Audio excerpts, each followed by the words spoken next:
Hello बच्चों बच्चों मैं आपकी रजनी मैम। सोशियोलॉजी में हम पढ़ रहे थे चैप्टर 2। ठीक है, भारतीय समाज की जनसांख्यिकीय संरचना।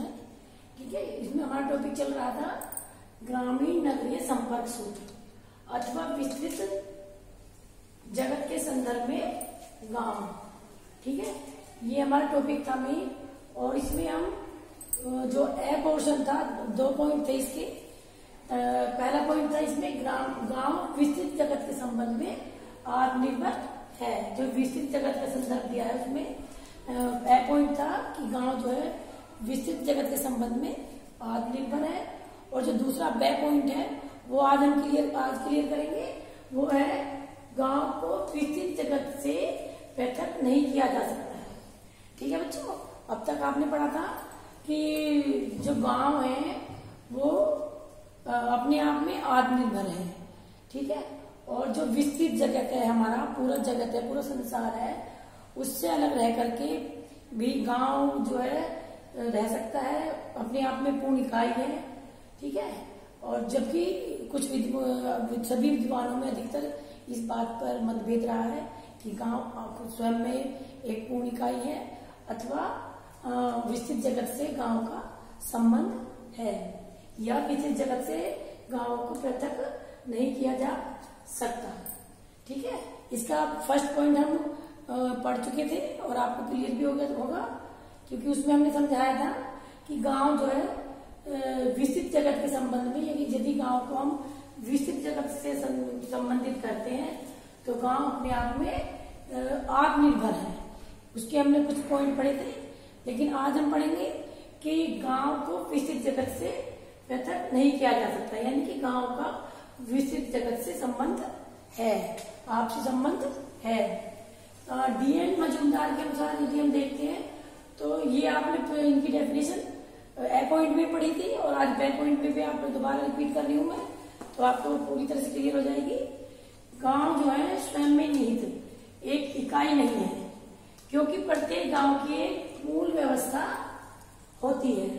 मूल व्यवस्था यानी जैसे आप कहते हैं जो मूल आवश्यकता है हमारी, जैसे रोटी कपड़ा और मकान, या उसी प्रकार से मूल व्यवस्था है, यानी कि व्यवस्था की जो जड़ कह सकते हैं आप, वो मूल व्यवस्था होती है। ठीक है, किस प्रकार की एक भूतकाल होता है, यानी पास्ट होता है, भूतकाल जो समय बीत चुका होता है। ठीक है, हर गांव की कोई आप कह सकते हिस्ट्री होती है, भूतकाल होता है, जो कि गांव के चारों कोनों तक ही सीमित नहीं रहा है। ठीक है, ये भी आप समझ सकते हैं कि जो भूतकाल रहा है, पास्ट रहा है गांव का, वो केवल गांव के जो निश्चित सीमाएं बना दी गई है कि यहाँ तक ये गांव है और इस निश्चित सीमा के बाहर दूसरा गांव स्टार्ट हो जाता है।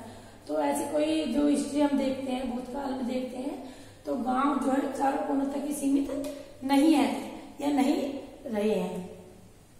अतः गांव को, जो गांव का अध्ययन एक पूर्ण समूह के रूप में किया जाता है, अर्थात भौतिक संस्कृति पूर्ण समूह के रूप में, ना कि क्षेत्रीय समूह के रूप में, भौतिक सांस्कृतिक व्यवसायिक पहलू तथा औद्योगिकरण एवं नातेदारी व्यवस्था के रूप में नहीं किया जा सकता। ठीक है, यानी कि उन्होंने माना है कि गांव स्वयं में निहित एक इकाई नहीं है। ठीक है, स्वयं में आत्मनिर्भर नहीं है गांव, क्योंकि प्रत्येक गांव की एक मूल व्यवस्था होती है, एक भूतकाल होता है जो कि गांव के चारों कोनों तक ही सीमित नहीं है। अतः गांव को, जो गांव का अध्ययन एक पूर्ण समूह के रूप में, अर्थात भौतिक सांस्कृतिक और व्यावसायिक पहलू तथा औद्योगिकरण एवं नातेदारी व्यवस्था के रूप में नहीं किया जा सकता। ठीक है, इनके अनुसार गांव जो है आत्मनिर्भर नहीं है, और इसलिए इनके अनुसार हम कुछ पॉइंट ले सकते हैं जो यहाँ दिए गए हैं 10 पॉइंट्स। इनमें सबसे पहले आता है विवाह एवं नातेदारी के संबंधों की दृष्टि से। ठीक है, क्यों जो है गांव का संबंध बाह्य जगत से है या विस्तृत जगत के संदर्भ में यदि हम देखते हैं तो गांव जो है बाह्य जगत से संबंधित है। क्यों है वो इन पॉइंटों में हम पढ़ेंगे ध्यान से। और सबसे पहला पॉइंट मैंने बताया है विवाह एवं नातेदारी के संबंधों की दृष्टि से, यानी जो विवाह होते हैं गाँव में या कोई नातेदारी स्थापित की जाती है, बनाई जाती है, तो उनके संबंधों को यदि देखते हैं उनकी दृष्टि से भी गांव जो है, गांव का विस्तृत जगत से संबंध है। क्यों संबंध है? क्योंकि गांव में जो विवाह आदि होते हैं और जो गांव की लड़कियां होती हैं उनके आपस में विवाह नहीं कराए जाते हैं, ठीक है। उनके विवाह किसी दूसरे गांव में जाकर के कराए जाते हैं। यानी कि हम यहाँ कह सकते हैं कि जो गांव में विवाह की जो रीति है वो बहिर्विवाही है, ठीक है, बहिर्विवाही है। और क्योंकि एक गांव से दूसरे गांव में विवाह किया जाता था लड़कियों का, तो उनके द्वारा दूसरे गांव में ही नातेदारी रिश्तेदारी बन जाती थी या बना ली जाती थी, ठीक है। और इस गांव का दूसरे गांव से संपर्क स्थापित होता रहता था। इसलिए हम कह सकते हैं कि गांव का जो विस्तृत जगत से संबंध है, ठीक है, वो विस्तृत जगत से पृथक होकर के नहीं रह सकते। और जो हमारे विद्वान हुए हैं मैरिट, इन्होंने भी अलीगढ़ का जो एक गांव कह सकते हैं या जगह कह सकते हैं है किशनगढ़ी, वहां पर इन्होंने अध्ययन किया और इन्होंने बताया कि उस अलीगढ़ के जो किशनगढ़ी स्थान है उसका अध्ययन करने के पश्चात इन्होंने बताया कि गांव का जो है अपने अलावा 16 ऐसे अन्य गांवों से विवाह या नातेदारी के संबंध होते हैं। कितने गांवों से? 16। नेक्स्ट पॉइंट आता है हमारे जाति की दृष्टि से। बच्चों, जाति जो है एक क्षेत्रीय समूह नहीं है, ठीक है, यानी एक क्षेत्र में ही विकसित नहीं है। और क्योंकि जाति सामाजिक समूह है। जाति सामाजिक समूह क्यों है? क्योंकि विस्तृत जगत में जगह जगह जातियां बसी हुई हैं, एक ही स्थान पर जातियां निवास नहीं करती, ठीक है। और जगह जगह दूर दराज तक जातियां फैली हुई हैं और दूर दराज तक फैलने के बाद भी उनमें आपसी संबंध है, ठीक है। और वो एक दूसरे के हित के लिए भी कार्य करते हैं, दूर रह करके भी, और एक दूसरे से जुड़े हुए रहते हैं। इसलिए हम कह सकते हैं कि जाति की दृष्टि से भी जो है गांव विस्तृत जगत से संबंधित होते हैं और विस्तृत गांव के बाह्य क्षेत्रों से उनका संबंध होता है। नेक्स्ट आता है आर्थिक संबंधों की दृष्टि से, ठीक है। आर्थिक संबंधों की दृष्टि से जो हमने पहला पॉइंट पढ़ा था, नगरीय ग्रामीण संपर्क सूत्र अथवा विस्तृत जगत के संदर्भ में गांव का जो फर्स्ट पॉइंट था हमारा, गांव विस्तृत जगत के संबंध में आत्मनिर्भर है। उसमें मैंने आपको समझाया था कि गांव जो है आर्थिक रूप से आत्मनिर्भर है, ठीक है। यहाँ मैं थोड़ा कंपेयर भी कर दे रही हूँ साथ के साथ। क्यों माना गया था आत्मनिर्भर? क्योंकि गांव जो है कृषि आधारित जो व्यवसाय है उन पर आधारित रहते हैं, उन पर उनका जीवन आश्रित होता है, ठीक है। लेकिन यदि हम देखें कि गांव बाह्य जगत से संबंधित है, क्यों है?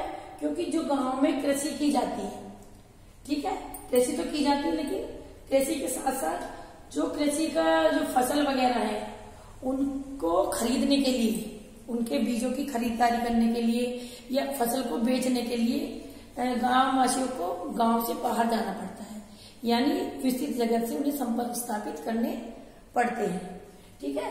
और यदि गांव की जो फसल है उसको बेचने के आपको मैं हिस्सा जो होता है या जो क्वांटिटी होती है कितनी बेचते हैं वो, तो उनका जो कुल फसल का 3/4 हिस्सा, ठीक है, 3/4 हिस्सा जो है गांव के बाहर ही बेचते हैं, ठीक है। गांव में बेच करके उनका गुजारा नहीं चलता।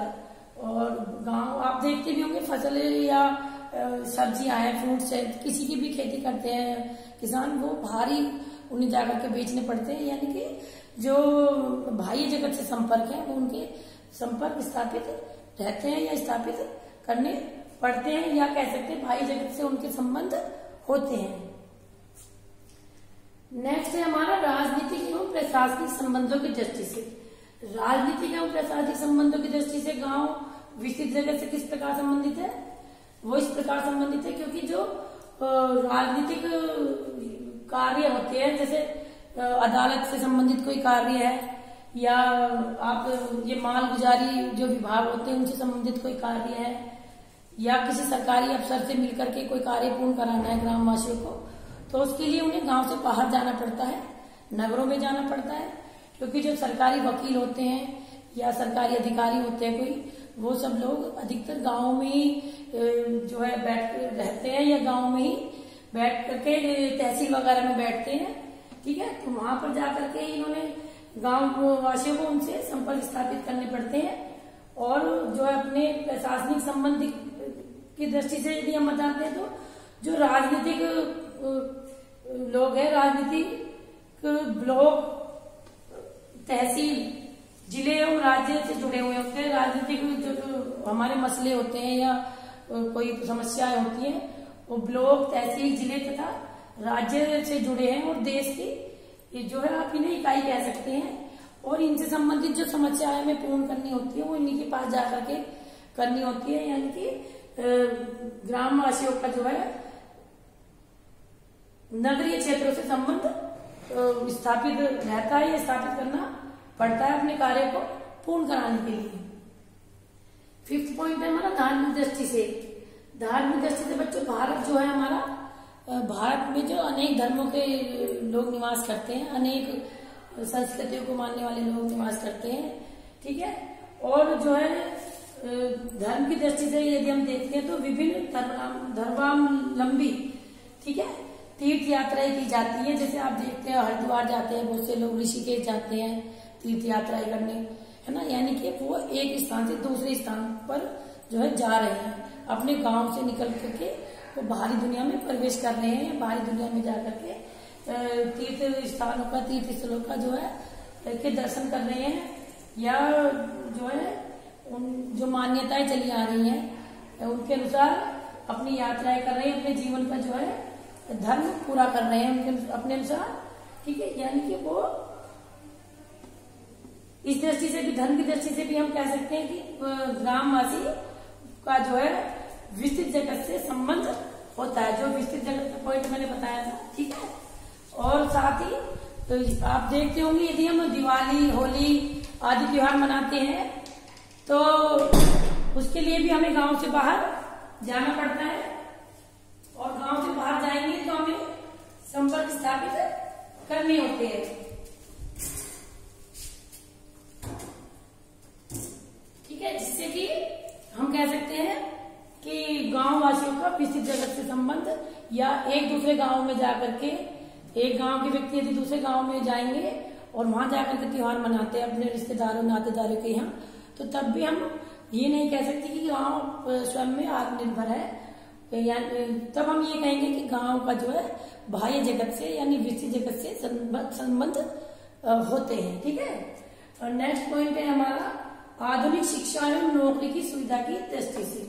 ठीक है, यानी कि जो आधुनिक शिक्षा है, मॉडर्न एजुकेशन है, और जो हमारी सर्विस आदि की सुविधाएं जो की दृष्टि से यदि हम देखते हैं तो नगरों में अधिक सुविधाएं मिलती है, या नगरों के निवासी जो उन्हें अधिक सुविधाएं प्राप्त है। ठीक है, और इन्हीं सुविधाओं के कारण, ये मैंने लिख भी दिया आपको, इन्हीं सुविधाओं के कारण जो ग्रामवासी है, ग्रामवासी लड़के लड़कियां हैं, बच्चे हैं, वो इन सुविधाओं की वजह से ही गांव से निकल करके नगरों से संबंध स्थापित कर रहे हैं, नगरों में जाकर के अपना जीवन व्यतीत कर रहे हैं। ठीक है, नेक्स्ट पॉइंट है जनसंचार के माध्यम की दृष्टि से। जो जनसंचार यानी कम्युनिकेशन जो होता है आपसी हमारा, ठीक है, उसकी दृष्टि से गांव जो है विस्तृत जगत से किस प्रकार संबंधित है, वो इस प्रकार संबंधित है जैसे कि आप देखते हैं गांव में रेडियो भी होती है घर घर में, या अधिकतर देखने को मिलती है गांव में टीवी, पत्र पत्रिकाएं, हमारे चलचित्र, समाचार पत्र आदि जो है ये कम्युनिकेशन का माध्यम है गांव में, और इन्हीं के द्वारा जो है जो गांव के व्यक्ति है वो विस्तृत जगत से के विषय में जान पाते हैं, विस्तृत जगत की जो जानकारी उन्हें प्राप्त कर पाते हैं। इसलिए हम कह सकते हैं कि गांव के व्यक्ति जनसंपर्क के माध्यम की दृष्टि से भी विस्तृत जगत से संबंधित है, या उनका संबंध है। नेक्स्ट पॉइंट आता है संग्रहालयों, जो संग्रहालय है हमारे एवं ऐतिहासिक स्थानों की दृष्टि से।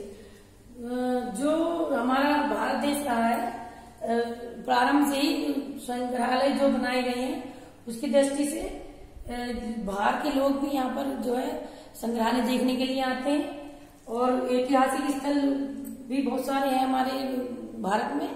तो ऐतिहासिक स्थानों को देखने के लिए और जो संग्रहालय है, ठीक है, उनको देखने के लिए गांव वासियों में या आप देखते हो नगर वासियों में भी एक तरह की चेष्टा होती है, एक तरह की जिज्ञासा होती है उन्हें देखने की सभी व्यक्तियों में। तो उसी प्रकार के गांव वासियों में भी उत्पन्न होती है जिज्ञासा, तो वो लोग भी संग्रहालयों का जो है निरीक्षण एक तरह से देखने के लिए, अपना ज्ञान बढ़ाने के लिए, अपनी जिज्ञासा की शांति के लिए ऐसे स्थानों पर जाते हैं कि वो किस तरह के ऐतिहासिक स्थल है या किस प्रकार का संग्रहालय बनाया गया है। तो ये सब चीजें जब देखने के लिए व्यक्ति गांव से बाहर निकलते हैं सॉरी, तो उनका विस्तृत जगत से संबंध स्वतः ही स्थापित हो जाता है। नेक्स्ट पॉइंट है प्रदर्शनियों एवं खेलकूद प्रतियोगिताओं की दृष्टि से। जो प्रदर्शनियां लगाई जाती है नगरों में जगह जगह, या खेलकूद किए जाते हैं, प्रतियोगिताएं की जाती है, कौन से स्तर पर? अंतर्राष्ट्रीय स्तर पर, राष्ट्रीय स्तर पर, राज्य स्तर पर, क्षेत्रीय स्तर पर या जिला स्तर पर। तो उनमें आसपास के गांव के जो ग्रामवासी होते हैं वो भी उन्हें देखने के लिए एकत्रित हो जाते हैं, जिससे कि उनके जो है विस्तृत जगत के संबंध में उनकी जो ज्ञान है वो बढ़ता है और विस्तृत जगत से उनका संबंध स्थापित हो जाता है। नेक्स्ट पॉइंट है लास्ट, राजनीतिक नेताओं से संपर्क की दृष्टि से। जो राजनीतिक नेता है, ठीक है, मान लीजिए चुनाव आ रहे हैं, जैसे चुनाव वगैरह होते हैं, तो जो है नेता जो है या जो चुनाव के लिए कई व्यक्ति आवेदन करते हैं, वो लोग गांव में प्रचार, गांव में अपनी पार्टी का प्रचार वगैरह करने के लिए भी गांव में भ्रमण करते हैं, और जो प्रतिनिधि गांव द्वारा चुने जाते हैं, ठीक है, वो भी गांव में आकर के अपना जो है प्रचार करते हैं, जिससे कि जो है बाहरी व्यक्तियों का गांव में आना होता है, और गांव से में जब वो आते हैं तो कुछ ना कुछ संपर्क स्थापित होते हैं। यानी कि या तो हम इस तरह से कह सकते हैं कि ग्रामवासी बाहरी लोगों के संपर्क में आते हैं और उन्हें बाहरी जो है ज्ञान प्राप्त होता है। इसका मतलब ये है कि विस्तृत जगत से पृथक हम गांवों को नहीं कर सकते। गांव जो है विस्तृत जगत से पृथक नहीं माने जा सकते, स्वयं में एक इकाई नहीं पाए जा सकते। ठीक है, ये सारे पॉइंट आपको समझ में आ गए होंगे बच्चों। और लास्ट में इन पॉइंटों के अगर हम रिसर्च में कहें या जो सारांश होता है, एक तरह से सारांश में कहें, तो जो गांव जो है आप सैद्धांतिक रूप से अलग मान सकते हैं गांवों को, ठीक है, विस्तृत जगत से किस रूप में अलग मान सकते हैं? सैद्धांतिक रूप में, व्यवहारिक रूप में गांव विस्तृत जगत से संबंधित है। ठीक है, और जो मैंने बताया था आपको, जाति, विवाह और नातेदारी का यदि आप अध्ययन करना चाहते हैं तो गांव जो है एक पूर्ण इकाई नहीं है। ठीक है, गांव अपने आप में आत्मनिर्भर या पूर्ण इकाई नहीं है इस दृष्टि से।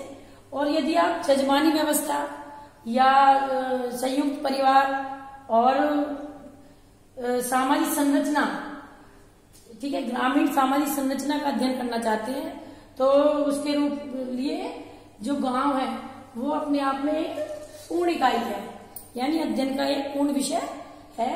ठीक है, ये पॉइंट आपको समझ क्लियर हो गए होंगे। और ये चैप्टर भी आज फिनिश है इसी वीडियो के साथ बच्चों। ठीक है, आप इसकी स्टडी कीजिए और कोई प्रॉब्लम आए तो आप मुझसे पूछ सकते हैं। धन्यवाद।